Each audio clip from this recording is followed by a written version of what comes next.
You wanted the best. You've got the best podcast. The hottest podcast in the world. The Chris Voss Show, the preeminent podcast with guests so smart you may experience serious brain bleed. The CEOs, authors, thought leaders, visionaries, and motivators. Get ready. Strap yourself in. Keep your hands, arms, and legs inside the vehicle at all times, because you're about to go on a monster education roller coaster with your brain. Now, here's your host, Chris Voss. Hi, folks. Chris Voss here from the ChrisVossShow.com. Ladies and gentlemen, welcome to the big show. We certainly appreciate you guys. As always, we've been here for 16 years, going on 17 years, 2,100 episodes. How many podcasts do you know that have been around for almost 17 years with 2,100 podcast episodes? And they're long, too. Like, I've seen a few people that do podcasts, and they have a lot of numbers, and they do these 5-minute, like, blips, which are kind of motivational, so they're pretty good that way. I don't want to knock them, but damn it, we put in the work here. So please refer the show to your family, friends, or relatives. Go to goodreads.com/Chris Voss, LinkedIn.com/Chris Voss, Chris Voss, one, the TikTokity, and all those crazy places on the internet. Today we have an amazing young man. We're going to be talking to him on the show about his insights. We're going to be talking about marketing. It's going to be a marketing show. We're going to learn how to do business, do marketing, and all that good stuff, and I'm sure everyone will come with great insights, whether you're marketing yourself or whether you're marketing your company and business and all that stuff. Today, we're joined by Ivan Vislavskiy. He is the CEO and co-founder of Comrade Digital Marketing Agency, an acclaimed digital marketing firm with locations in Chicago, Miami, and Austin. Great barbecue in Austin there. A visionary leader, Ivan is dedicated to guiding the company's strategic direction, ensuring that it stays ahead of industry trends, and consistently exceeds client expectations. And let's see here.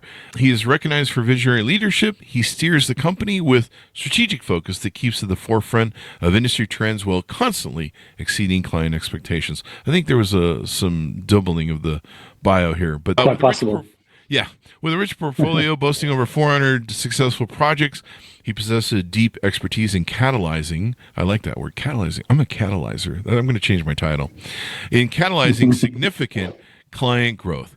His passion for creativity permeates the company's culture, promoting an environment where ambition and innovation flourish, enabling the development of pioneering in-house projects. Welcome to the show. How are you, Ivan? Hey, Chris, thank you so much. This was a very lengthy intro for sure. I guess I'm going to have to remember that.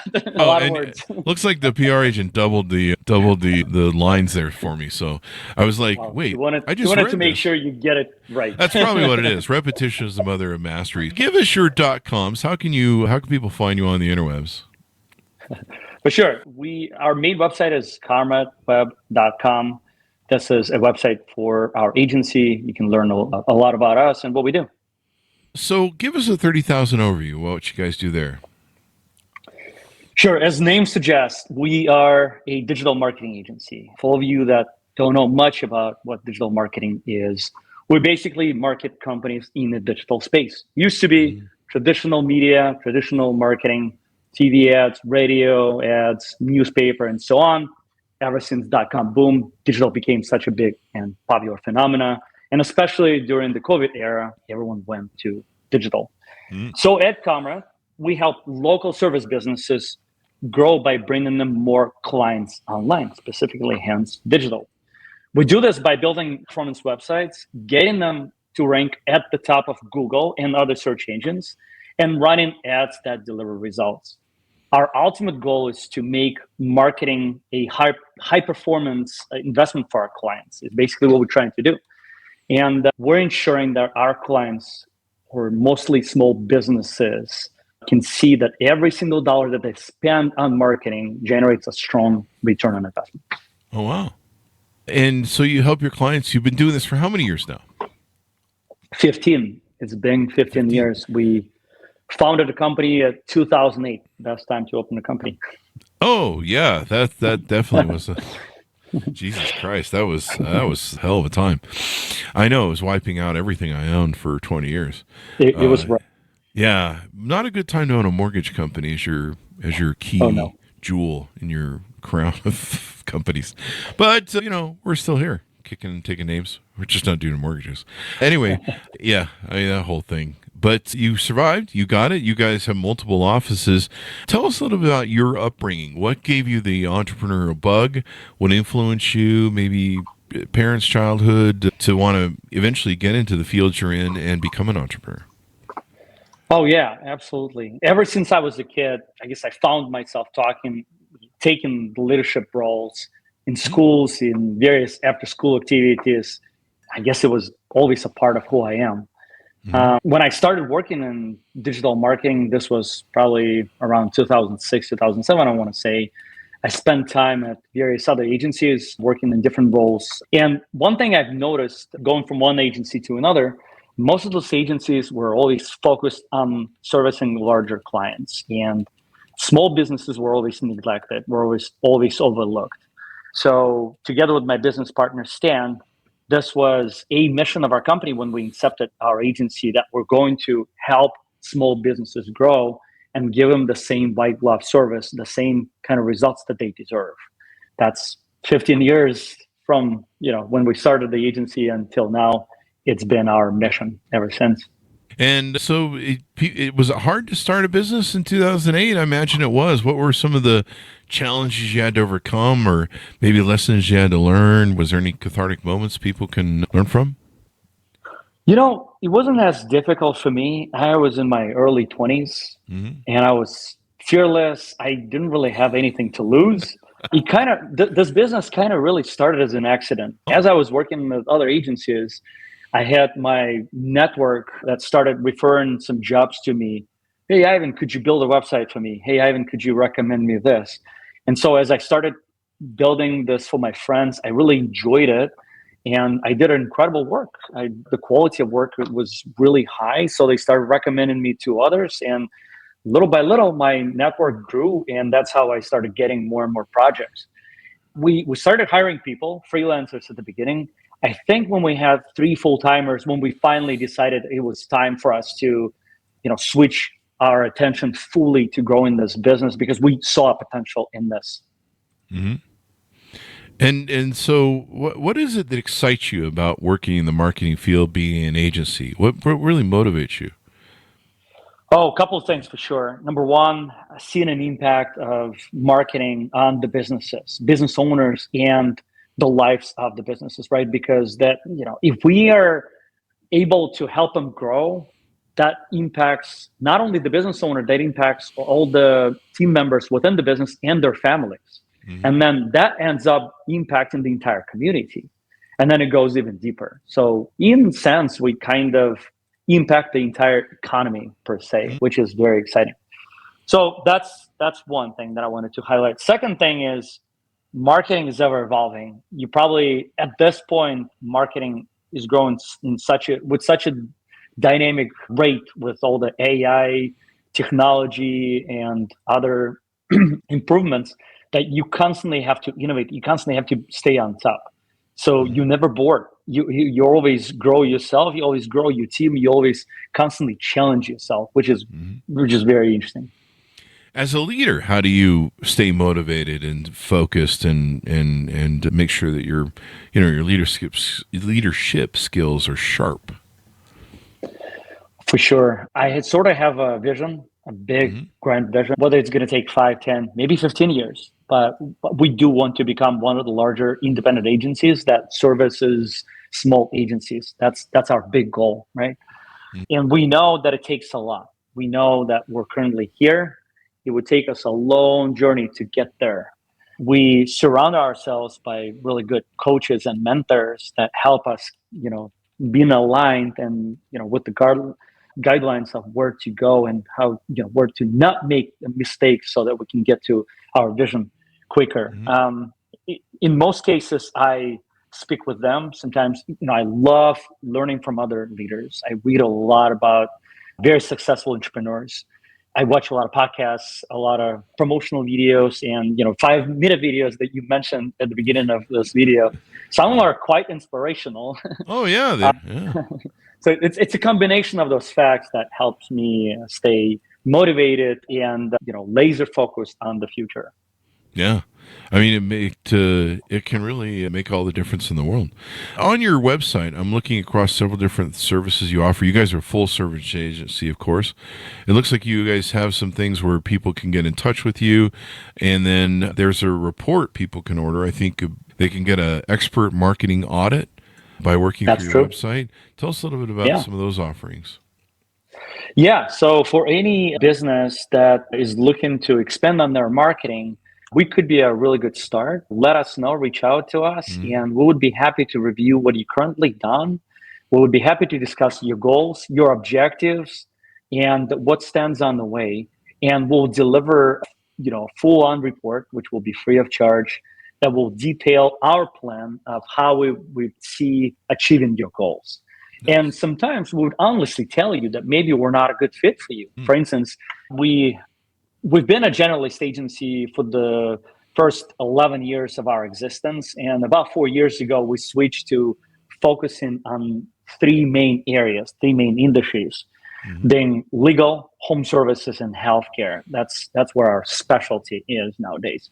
So if you are an e-com shop, we would recommend you to another really good agency, but we're probably not going to be able to help.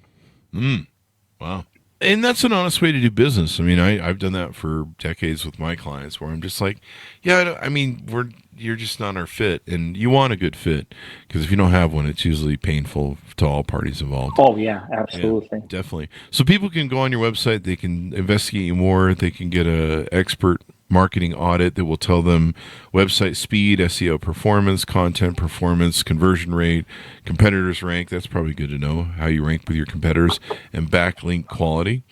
And what do you see as the biggest challenge most of your clients come to you needing? What's the most popular ones they're hitting on? Quite honestly, there's a lot of BS marketing.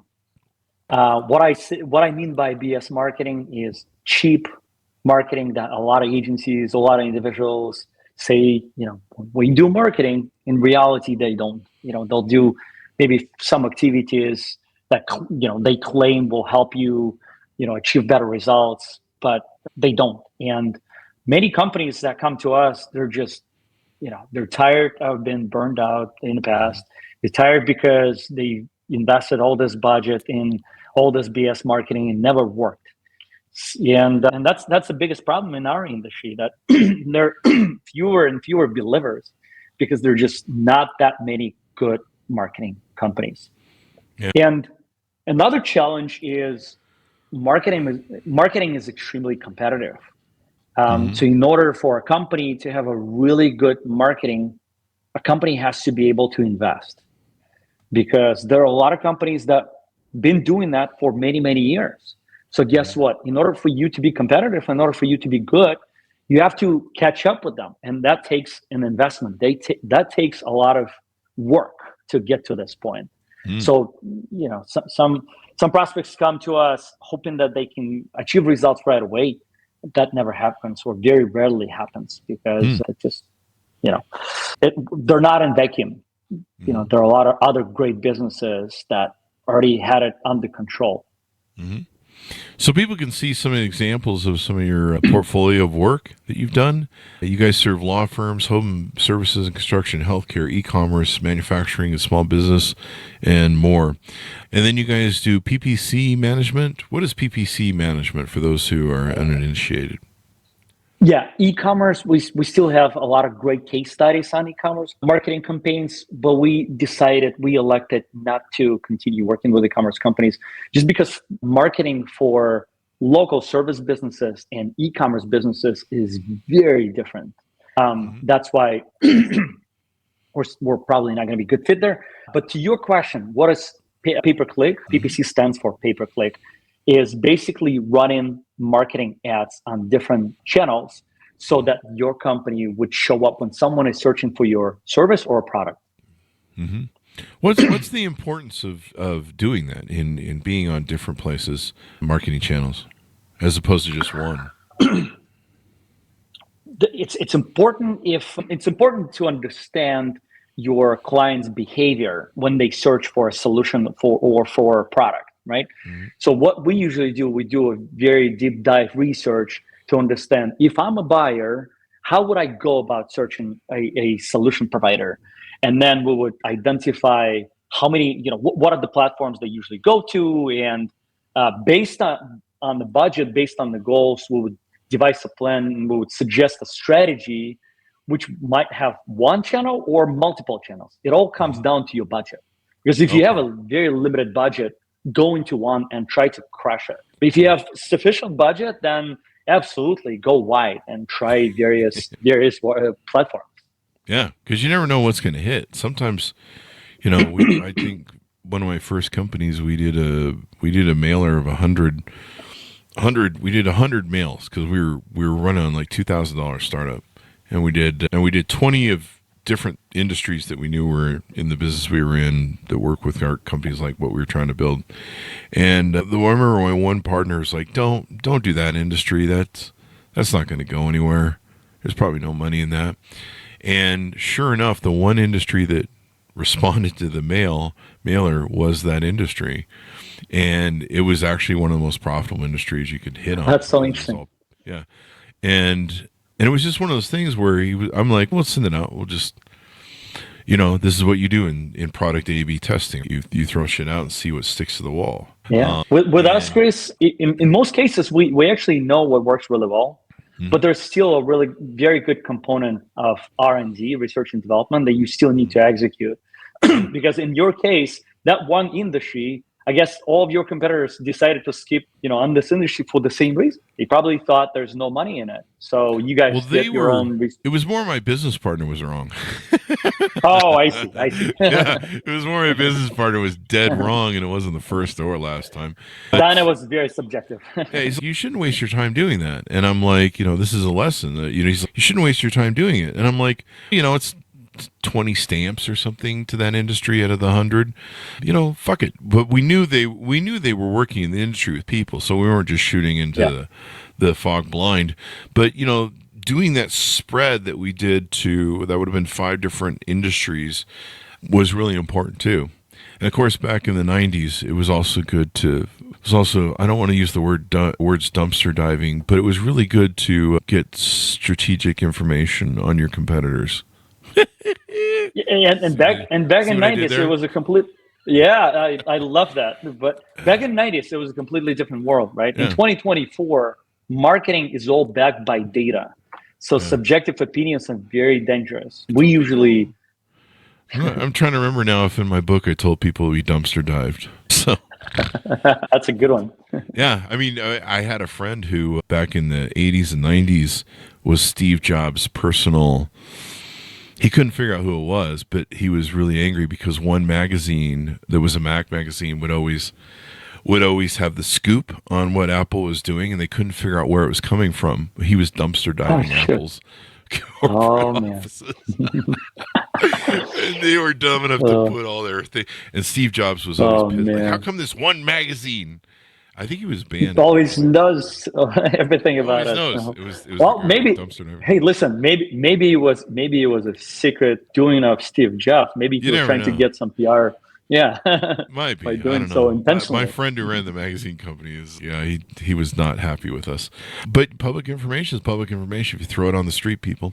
Anyway, what else about your agency have we covered? There's some other services you have: digital marketing packages, content marketing, local SEO services. So you do the SEO stuff. That's important. Google SEO. You do web development as well. So you'll do web design packages, development. So you'll help people build their websites and stuff. Yeah, Chris, I think, for an average listener, I don't think they'll know the differences between different sub-services that we apply to generate results. I think what's most important is we're a result-oriented company. We're a performance-based company. So when a prospect comes to us, we look at number one factor, which is what is your goal? What is your budget? How can we get you to your goal? And then we look at various services and we would come up with the strategy, right? We would come up with the marketing plan that will be a combination of one or maybe multiple services to achieve that goal. But it's different from one company to another. Most importantly, we focus on the result. Mm-hmm. And the result being pretty good. Yeah, and the result being usually marketing qualified leads. And that's what differentiates us from other marketing agencies. When you go to many agencies, freelancers, and so on, they'll give you, as a result, they'll tell you, oh, we've driven this much traffic to you. You see this many clicks and so on. We don't care about that. Our clients don't care about that. Our clients care about one thing, which is how many leads do you actually generate for me? How many of those leads do I convert? And then how much do I need to pay for, or do I pay with my marketing for each of those leads, so that I can understand and I can make an educational guess of how much money do I need to pour into marketing to generate more money on the bottom line, or top line rather, and then bottom line. And it looks like people can go to your website and request a quote from you. It says your average clients see a 4.5 times ROI. That's what we've measured. So we always measure an ROI of our marketing campaigns, and on average, that's what we see, 4.5% X. Is there a minimum to a finance spend or whatever investment that a client needs to have to work with you guys? Is there a minimum spend? Certainly. It will definitely depend on the company and their situation, but I would say probably 3,000 to 4,000 would be a minimal that we would entertain, just because we're once again laser focused on providing results. I think I have that. Will you take a check? No, I'm just kidding. We will. People do that nowadays. It's still going on, except in Vegas. They don't take checks in Vegas. I would love to take checks, because you don't need to pay 3%. Oh, that's true. As you pay on credit card charges. So yeah, that's true. They used to. Do they still charge you for checks to process? I don't know. I think they do. They charge you for something. Not our case. Zero. We don't pay anything. The ATM fees, they're the ones where they get you. I think that's the new game. Anyway, what have we talked about your agency, how you work with clients, what you do, any other examples maybe of clients that you've worked with? I can see on your website you've got your portfolio of some of the different things there. Anything we haven't talked about with your company and what you guys do there? I think you covered it pretty well. And I think it's not truly about us, it's truly about our clients. And that's how I like to put it. If you have any questions, or, even if you're not sure about, how to grow your company, just reach out to us. We're not going to charge you anything. We're not here to sell you. We're generally here to help you and provide our advice and our recommendation. And sometimes that's what we do. It's funny enough, people actually leave us Google reviews just because we help them out. And we told them that, look, we're really not a good fit here. But if we were you, here's what we would do. We would go out and we would reach out to this person and so on. We would honestly give them the best advice we could. And people leave us amazing Google reviews for that. That's great. Without even asking. That's great. And you never know when those people are going to convert. Like sometimes, you can talk to somebody and maybe they're not financially in the right place for something or other. But if they, if you convert them, later on, they're like, hey, I finally got me some money to put together. I'm going to go do those things. So yeah, they, it's that can make it work. So final thoughts and pitch out to the audience as we go out on how they can reach out to you, on board, et cetera, and your .com. Yeah. If you have any questions about marketing or entrepreneurship, or you want to talk to me about what we do and maybe how we can help you grow, how we can help you with an advice, just go to comradeweb.com. And you can also send me a personal email, which is ivan@comradeweb.com. And by the way, there's E at the end of word comrade. I know some people misspell it. So, do they really? They leave the E off? So education's kind of gone to hell in this country over the last, 20 or 30 years. But that, and people don't read either. So there's, they got that going for them. But yeah, it was always in Russia, the TV watches you. Anyway, a little bit of Russia. So don't watch TV if you're in Russia. Yeah. I won't be traveling to Russia anymore soon, I guess, after that trip. Anyway, the Russian people always seem to be wonderful. I wish they had better leaders, but it is what it is. Anyway, guys, thanks for tuning in. Thanks, Ivan, for being on the show with us. We really appreciate it. Chris, thank you so much. It was my pleasure. Remember, if you ever go to Russia, always pay the extra to stay on the bottom floors, because it's harder to get thrown out a window or down some stairs. More Russia jokes. Chris has a theory of why that works. My visa just got blocked to Russia. What? Who knew? Anyway, guys, thanks for tuning in. Go to goodreads.com/Chris Voss, LinkedIn.com/Chris Voss. Chris Voss one on the TikTok, and all those crazy places on the internet. Be good to each other. Stay safe. We'll see you next time. And that should Yeah. have us out.